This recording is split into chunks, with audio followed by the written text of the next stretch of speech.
नमस्कार वणक्कम। अगर gases, bloating, belching, burping, indigestion, nausea ये होता ही रहता है लगातार तो ये नॉर्मल नहीं है, ये उम्र बढ़ने की साइन भी नहीं है।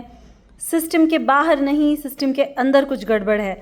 हो सकता है एच पाइलोरी हो, अल्सर्स हो, लिवर से रिलेटेड हो, गॉल ब्लैडर से रिलेटेड हो। अपने ब्लड टेस्ट करवाइए, रूट कॉज एनालिसिस करवाइए। हो सकता है कि सारे चीज़ों से आप निजात पा सकते हो। Hope this help. Stay fit, stay healthy. NaMo Narayan.